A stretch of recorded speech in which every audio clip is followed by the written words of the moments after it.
world where more and more men are single because women do not want to date them is a world that's very dangerous for women, which is why I worry about retaliation in reaction to the rise of single men. Okay, no disrespect to this user, because I feel like we might have some common ground here, despite the fact that I have a lot of problems with the way she addressed this issue. First and foremost, why are you so worried about the retaliation of men and not the way that women are treating men right now? You wouldn't have to worry about so-called retaliation if you would actually extend some empathy to men and take the time to actually sit down and consider our perspective on this issue. Young women are way less interested in dating than young men.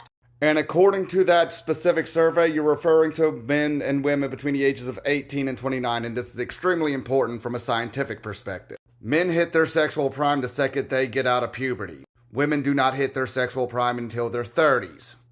So yeah, of course, more younger men want to date, but once our 30s come around, our sex drive starts to dive while your sex drive starts to climb. And believe me, women in their 30s aren't doing too well right now. Men in their 30s actually doing pretty good. And that's because while women hit their sexual prime in their 30s, men are statistically rated as most attractive in their 30s. Women, if you want to know, are rated most attractive in their 20s. This is also why I think we should start normalizing age gap relationships once you get over the age of 21. I just really scratched the tip of the iceberg here, but there are benefits for older women to date younger men and older men to date younger women, and we really should just remove the stigma. As far as I'm concerned, what goes on between two or more consenting adults is neither the general public nor the government's business. And I live just south of LSU campus in one of the biggest party districts, and I have college-age women throwing themselves at me all the time, but I kind of find them immature and not really my cup of tea. And come to think of it, most of them just want to get with me because they think I can get them to all the clubs for free because I know all the owners and managers who work around here. Yeah, I'm not interested in a woman who only wants me for the assets I can provide. Find someone that meets their expectations, compared to only 23% of men say the same thing. College-educated women are the group most likely to say they are single because they can't find someone that meets their expectations. That's because even college-educated women want a man who's a provider despite having the ability to provide for themselves. Still, 70% of families have a male provider, not a female provider. On the other hand, women are filing for 70% of divorces because they gain from the divorce. The man is the one who has to pay out 70% of the time. And once you add kids into the equation, states are literally incentivized by Title 4D to maximize the number of non-custodial parents paying into the child support system. If you're the primary provider, there's a pretty good chance you're going to lose custody of your kids. Overall, men want to date and they want to have that romance, but they aren't willing to risk marriage for that. We're not willing to lose our kids over it either. So despite the fact that women are more educated than men, they still expect men to be the provider. And because of this, men are the ones who lose in a divorce or in a family custody dispute. Entered into marriages with the expectation that it is going to materially improve their lives. We needed husbands for financial security. We needed them for bank accounts, for credit cards, to have a house to live in. And despite the fact that women no longer need men for all that, they still expect it from most men. You can say, I'm not going to get a partner until I find one that's emotionally supportive, emotionally intelligent, doesn't need me to be his therapist, and his mom, doesn't need me to do all the childcare. Okay, so you want a man who's going to be emotionally available and emotionally supportive, but you don't want to be his therapist or his mom. First and foremost, as a guy who has gone to therapy, nobody's going to go to therapy if the only voice they're hearing is just being a smartass about it. Y'all aren't saying go to therapy because you care about us. You're saying it to invalidate us and be dismissive. You want a partner that emotionally cares and supports you. You need to do the same for them. And when it comes to childcare, as I mentioned earlier, y'all are still expecting us to provide despite the fact that y'all can provide for yourselves. See, you can point out all these educated women and how successful they are. The fact of the matter, they're only dating men who are better off financially than themselves. There isn't a lack of emotionally stable, emotionally supportive guys who are willing to help with childcare. The fact of the matter is, y'all have financial success on your own, and yet you're still expecting men who are going to provide everything in a relationship.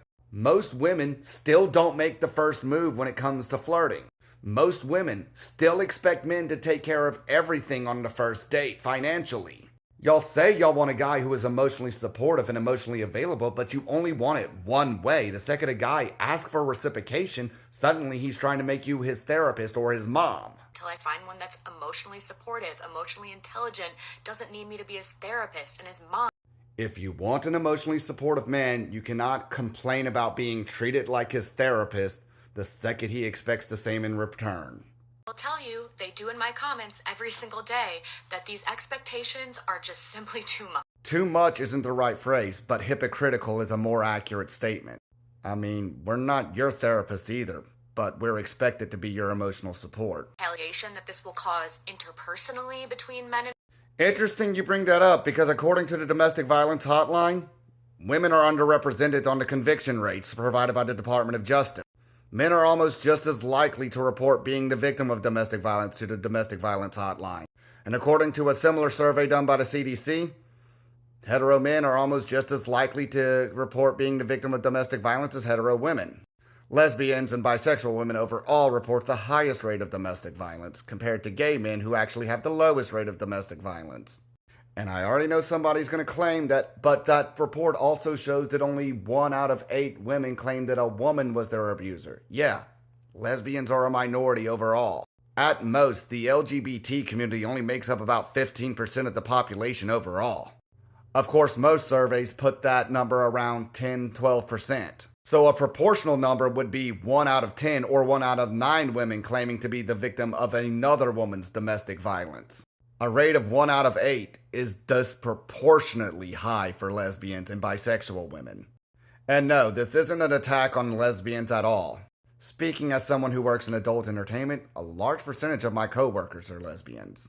Probably because they get paid for those, but that's beside the point.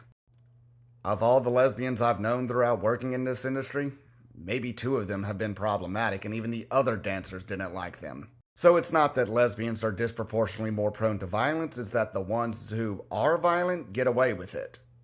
Which is just a general thing that women benefit from. They are not held to the same standards when it comes to domestic violence or violent behavior in general.